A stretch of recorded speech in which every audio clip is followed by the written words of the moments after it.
சிதம்பரம் கோவில் நடராஜ பெருமானுடைய திருவடி.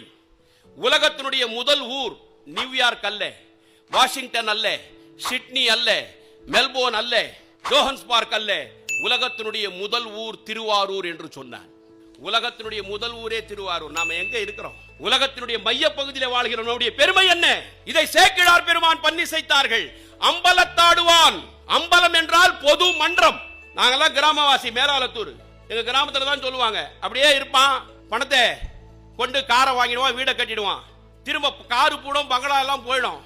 அவனை பார்த்து கிராமவாசி எல்லாம் சொல்லுவாங்க, என்னன்னா ஆட்டம் ஆடினாம்பா, ஆடி அடங்கின அருணகிரி, இவன் கதை அம்பலத்துக்கு வந்துடுச்சுன்னுவான். இவன் கதை அம்பலத்துக்கு வந்துடுச்சு. அம்பலம் என்றால் பொது மன்றம்.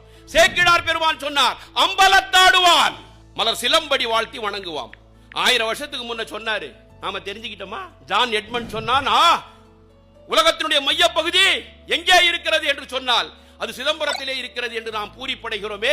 நாம தமிழை படிக்கணும், பன்னிரு திருமுறையை படிக்க வேண்டும், நம்முடைய வரலாறு என்ன என்பதை நாம் அறிந்து கொள்ள வேண்டும். இதைத்தான் அப்துல் கலாம் ஐயா அவர்கள் சொன்னார்கள், வரலாற்றை படியுங்கள், வரலாற்றை படியுங்கள். வரலாற்றை யார் படிக்கவில்லையோ அவன் வரலாறு படைக்க மாட்டான் என்று சொன்னார்கள். வரலாற்றை படைத்ததின் காரணமாகத்தான் வாணியம்பாடி முத்தமிழ் மன்றத்தர் வரலாற்றை படித்திருக்கிறார்கள். தமிழ் வரலாற்றை படித்ததின் காரணமாகத்தான் வரலாறு படைத்துக் கொண்டிருக்கிறார்கள். எப்பேற்பட்ட இந்த தமிழ் சமய தமிழாக நாம் பார்க்கிறோம்.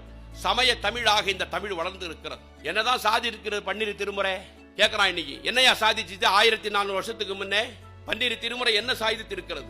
திருமுறையை பற்றி சொல்லுவார்கள். ஆசையராய் பாசம் விடாய் ஆன சிவ பூஜை பண்ணாய் நேசமுடன் 5 எழுத்தை நினையாய் சீச்சி சினமே தவிராய் திருமுறைகள் ஓதாய் மனமே உனக்கு என்னவாய் கேட்டார்கள். ஆசையை உன்னுடைய மனைவி மக்களிடத்தில் மட்டும் வைக்காதப்பா, பொதுல வை. ஆசையை தமிழ் மேல வை, தமிழர்கள் மீது வை, தமிழுடைய பண்பாட்டின் மீது வை. பாசத்தை உன் குடும்பத்தை மேல வைக்காத, தமிழ் மீது வை. தமிழ் மக்களின் மீது மட்டுமல்ல, உலகத்தினுடைய மனித நேய மக்களின் மீது வை. ஆன சிவ பூஜையை பண்ணு, ஒரு கால பூஜையாவது பண்ணு. சமயக்குறவர்கள் 6 கால பூஜை பண்ணாங்க, அந்த மாதிரி இல்ல, ஒரு கால பூஜையாவது பண்ணு. நேசமுடன் 5 எழுத்தை நினையாய். சிவாய நம சிவாய நம சிவாய நம சிவாய நம நமச்சிவாய நமச்சிவாய நமச்சிவாய என்கின்ற அந்த 5 எழுத்து மந்திரத்தை நேசமுடன் நினை. உன்னுடைய நாவிலே சொல்லிக் கொண்டிரு. நற்றவா நான் உன்னை மறக்கினும் சொல்லும் நா நமச்சிவாயவே. நேசமுடன் 5 எழுத்தை நினைத்துக் கொண்டிரு என்று சொல்லுகிறது. உன் குடும்பத்தை மட்டும் நினைக்காத, உன் மனைவி மக்களை மட்டும் நினைக்காத, உன் வியாபாரத்தை மட்டும் நினைக்காத. வாணியம்பாடி முத்தமிழ் மன்றத்தை போல தமிழை நினை.